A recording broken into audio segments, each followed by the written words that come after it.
Welcome to WTDC-25, the World's Telecommunication Development Conference being held here in Baku in Azerbaijan. I've got the great pleasure of being joined in the studio today by the Honourable Samuel Nartey George, who is the Minister of Communication, Digital Technology and Innovation for Ghana.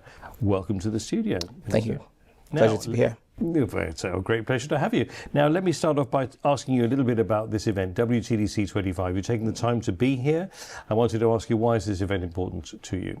Well, thank you. I think the WTDC, whether 25 or any of the previous ones, is a critical part of bridging the digital divide, and especially for those of us in developing countries, it's critical for us because the WTDC helps us to structure and frame the strategies going forward, in helping us to work on bridging our digital divide, making sure that there's access to digital services for our citizens, access to affordable communication technology and all of that. So the WTDC is a perfect platform for us to have all of these conversations, especially with some of the agencies of the ITU, like the BDT, which is very critical for some of us in the developing world. The Telecommunication Development Bureau. Absolutely, yeah. Where we do a lot of work. And Ghana has been a long-standing member of the ITU, and WTDC is one of the areas where we're able to sit with our multilateral partners and bilateral partners and have conversations. I've had a number of bilateral meetings. And so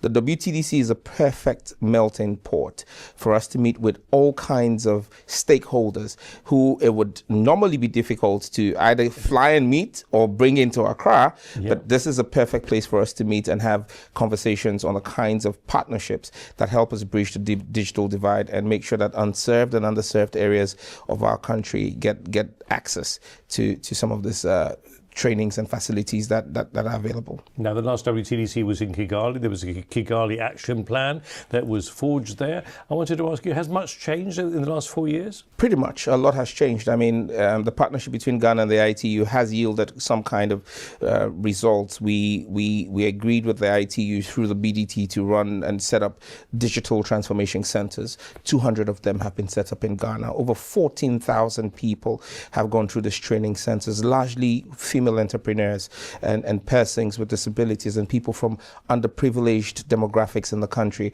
And so one of the key benefits for us is that a critical mass of female entrepreneurs, a critical mass of young people and persons with disabilities are going through this approximately 200 digital training centers that Ghana has, thanks to our partnership with the ITU, that's helping us to transform the access to the training and the resources that these young Ghanaians are getting. And I keep saying that, especially with a focus on females, women entrepreneurs, the ministry's got a Girls in ICT program, again, an offspring of the ITU.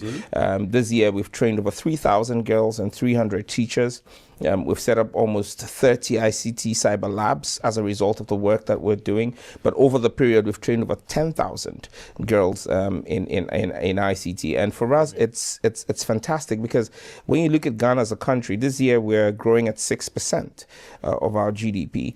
But that growth is largely driven by SMEs. Right. And 68% of our SMEs are run by women. And so you empower women, you drive the economy. And for us, you cannot empower women in a way that's not digital, because today many of those young women are actually trading on digital platforms. And so that's the power of what we're doing with the ITU, training those girls using our Universal Access Fund and the partnership that's called GIFEC, and the Universal Access Fund that's our Universal Access Fund, and then the partnership that we have with ITU. Now, you mentioned Accra before. I mean, I imagine connectivity there is pretty good, but of course, in the rural areas, they're always suffering. I just wanted to find out, what are the inroads that you're making there? So we've rolled out a project we call the RTP2. That's the second iteration of it, the Rural Telephony Project, right, where we're connecting 2,016 sites, which is supposed to bring about 4 million Ghanaians who were hitherto unconnected connected. So far, we've completed about 1,600 of those sites. There's about 416 of those sites to be completed, hopefully before end of year. And so for us, bridging that gap is critical. And as minister, over the last 8 months, what we're trying to do is even transform these sites, because most of these rural telephony sites are 2G, 3G enabled. Right. We're trying to make them 4G enabled, 5G ready. Because right now we realize that the real power of connectivity is not just in voice, but it's in data, reliable high-speed data. High speed, absolutely, yes, indeed. It's true, because I mean, we're getting so used to nowadays of accessing that data at very fast speeds, particularly when we're in urban areas. But as I say, exactly. So that's definitely, I'm sure, something which I can understand that you would be focusing on. And what about training as well? And what about the older? Let's say the older members of the population? We're running digital literacy campaigns all over the country. Right. These are very critical for us because, again, the more you digitize your economy and put e-government services or government services online and make them e-government services, you cannot. No. You see, we keep saying that technology must not deepen the divide; it must bridge the divide. Exactly. And so, as you put all of the services online, you cannot leave the older demographics of your society out. You need to put them online, and you need to not just put them online, but teach them the right cyber hygiene, because now they're beginning to leave digital footprints. They're beginning to make payments using mobile money, which is financial inclusion, which we drive very much in Ghana. But the more you put people online and begin to carry out financial transactions, then they also become susceptible to all the kinds of fraud that's online. And so it's critical for us. October was our Cybersecurity Awareness Month. Right. Where we did a lot of training in secondary schools, in communities, in marketplaces, to make sure that our older demographics, not the Gen Zs. The Gen Zs seem to catch up on this very quickly, but we've got a demographic that we refer to jokingly in Ghana as BBC. Oh, right. Born before computers. Very good. I like it. We try to make them understand and appreciate what it means to go online and how to make sure that they're safe online, because it's not just our responsibility to put them online, it's our responsibility to keep them safe online. Because for everybody who gets attacked online and loses money or loses identity online, it has a ripple effect of driving away more people from that demographic from going online. So to keep them online, we need to keep them safe. And so that's what we're doing. We're doing the training with that. But one of the most important training models which we're rolling out from January next year is what we call the 1 Million Coders program. Right.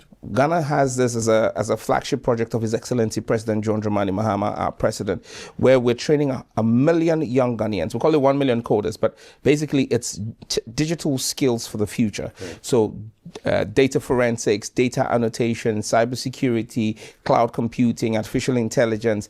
We're training them in those skill sets because we realize that with artificial intelligence and the development of technology, you're going to begin to have some jobs become obsolete. Yes. But then the new jobs that are opening up. Mm-hmm. So what we're trying to do is to reskill, upskill, and skill. So for those who don't have the skill at all, give them some skill. For those who have some kind of digital skill that's going to become obsolete, reskill them. And for those who are already in that field, upskill them. So if the person is intermediary or beginner, move them to advanced. So that's what we're doing, and we're going to do this across all 276 districts, constituencies in Ghana, to ensure that in all of our rural communities and urban areas, we've got what we call the community information centers. We're turning these centers into 360-degree ICT hubs, where the training is going to happen, where telemedicine is going to happen, and where e-education is going to happen. So these are the kinds of things that we're doing in Ghana, and the IT is a critical partner in all this interventions that we're rolling out. I'm very glad to hear it. Finally, is there a message that you'd like to convey to the participants here at WTDC-25 as well as our wider audience? Well, the WTDC is not a Photoshop event. I mean, it's not one of those events where you just come to take photos and say that I was also here. It's important that we pay attention to the work of the study groups, ensure, especially for those of us from the developing world, ensure that the text of many of the agreements and the protocols speak to our real and lived needs and solutions. This is one of the few places where our voice really counts, because the ITU is able to give chairmanship of many of the study groups to countries like Ghana and countries from the developing world. And so we take advantage of this and use that to shape the change and policy that we want to see. And so the WTDC is a critical tool for any digital minister or any ICT minister to shape the narrative and policy to affect positively the people that we serve. And I think that the ITU must be congratulated for the work that you do in making sure that this happens, be it either at WTDC, be it at Council in Geneva, or whether we're going to PP, wherever we meet. I think that the ITU must be commended for making sure that you put and give everybody equitable voice. The voice of the developed and the voice of the developing are one and the same at the ITU. And I think that it must remain that way going forward, and we're grateful for that opportunity. Well, thank you for lending your voice to us here at the studio, and we look forward to catching up with you again very soon at one of the other ITU events, which I'm sure you'll be attending. Thank you. Pleasure's mine. Thank you. Thank you, Minister.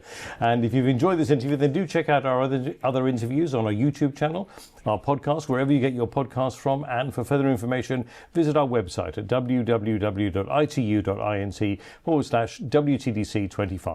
Thanks for tuning in. That was really good.